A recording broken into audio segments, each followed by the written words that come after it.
बैसाख मास शुक्ल पक्ष की एकादशी के दिन जरूर सुने ये मोहिनी एकादशी व्रत कथा। इस व्रत कथा को सुनने मात्र से ही सभी मनोकामनाएं पूरी हो जाती हैं और भगवान विष्णु साथ में माता लक्ष्मी की कृपा भी बनी रहती है। तो आज के दिन अवश्य ही सुने मोहिनी एकादशी व्रत कथा। नमस्कार भक्तों, जय श्री राम, जय श्री हरि विष्णु। स्वागत है आप सभी का अपने YouTube चैनल में। आज की वीडियो में आप लोग श्रवण करेंगे मोहिनी एकादशी व्रत कथा। इस व्रत कथा को आप लोग ध्यान पूर्वक अवश्य ही सुने, तभी आप लोगों को इस कथा का संपूर्ण लाभ मिलेगा। तो वीडियो को बिना स्किप किए हुए व्रत कथा का आनंद लें और इस कथा को ध्यान पूर्वक सुने। जो भी व्यक्ति मोहिनी एकादशी व्रत कथा को ध्यान मन से और श्रद्धा भक्ति के साथ सुनता है, उसके घर में माता लक्ष्मी स्वयं भगवान विष्णु के साथ पधारती हैं। उसके घर में सुख और शांति बनी रहती है। तो आइए शुरू करते हैं। सबसे पहले भगवान विष्णु के चरणों में नमस्कार करते हैं, उसके बाद में आप लोगों को मोहिनी एकादशी व्रत कथा सुनाते हैं। सो आप लोग ध्यान पूर्वक सुने। मोहिनी एकादशी व्रत कथा। धर्मराज युधिष्ठिर कहने लगे कि हे कृष्ण, बैसाख मास के शुक्ल पक्ष की एकादशी का क्या नाम है तथा उसकी कथा क्या है? इस व्रत की क्या विधि है? यह सब विस्तार पूर्वक बताइए। श्री कृष्ण कहने लगे कि हे धर्मराज, मैं आपसे एक कथा कहता हूँ जिसे महर्षि वशिष्ठ ने श्री रामचंद्र जी से कही थी। एक समय श्री राम बोले कि हे गुरुदेव, कोई ऐसा व्रत बताइए जिससे समस्त पाप और दुख का नाश हो जाए। मैंने सीता जी के वियोग में बहुत दुख भोगे हैं। महर्षि वशिष्ठ बोले, हे राम, आपने बहुत सुंदर प्रश्न किया है। आपकी बुद्धि अत्यंत शुद्ध तथा पवित्र है।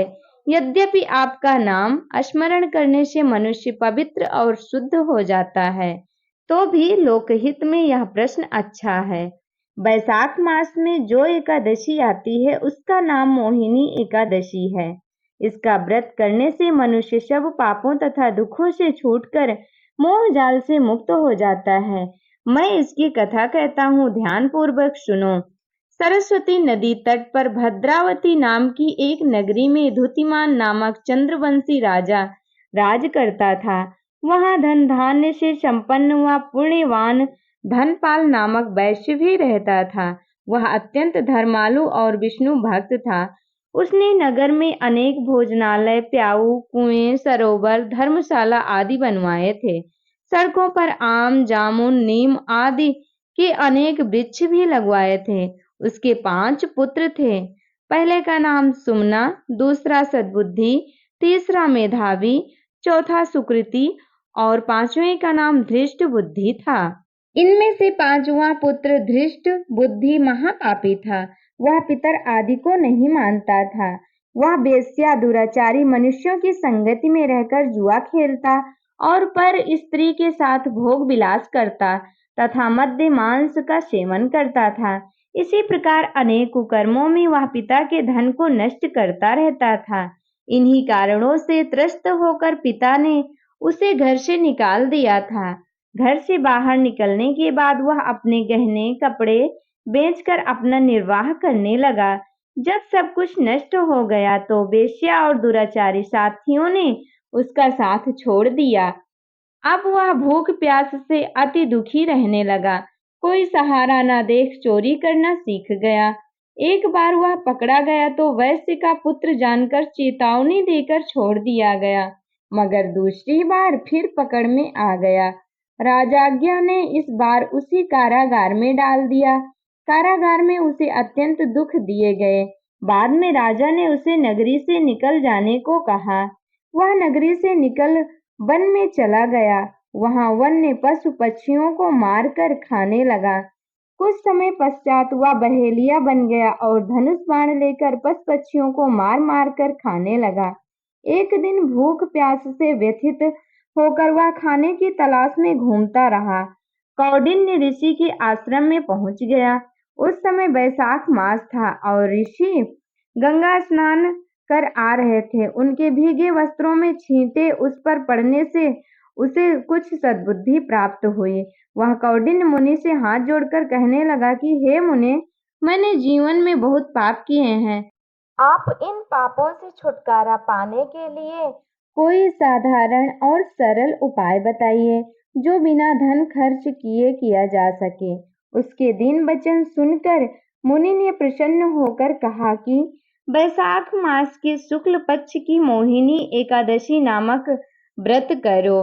इससे समस्त पाप नष्ट हो जाएंगे और तुम्हारा जीवन खुशहाल बीतेगा। मुनि के वचन सुनकर वह अत्यंत प्रसन्न हुआ और उनके द्वारा बताई गई विधि के अनुसार एकादशी व्रत किया।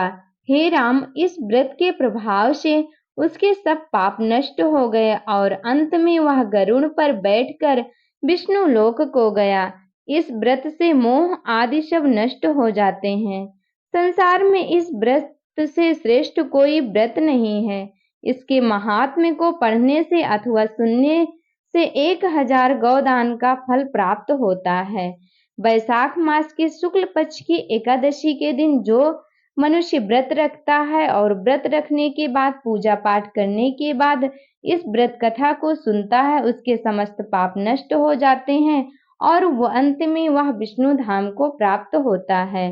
तो भक्तों, मोहिनी एकादशी व्रत कथा यहीं पर समाप्त होती है। मोहिनी एकादशी व्रत कथा आप लोगों को कैसी लगी कमेंट करके जरूर बताएं और कमेंट बॉक्स में जय श्री हरि विष्णु या फिर जय माता लक्ष्मी लिखना बिल्कुल भी ना भूलें। वीडियो अच्छी लगी होगी तो लाइक कर देना। अगर आप चैनल पर नए हैं, पहली बार हमारी वीडियो देख रहे हैं तो चैनल को सब्सक्राइब कर लेना, बेल आइकन को प्रेस कर देना ताकि हमारे वीडियो का हर नया नोटिफिकेशन सबसे पहले आप लोगों तक पहुंचे। भगवान विष्णु और माता लक्ष्मी की कृपा सभी भक्तों पर बनी रहे, इसी मनोकामना के साथ ये वीडियो यहीं तक मिलेंगे अगली वीडियो में। तब तक के लिए हमारे साथ प्रेम से बोलिए जय श्री हरि विष्णु।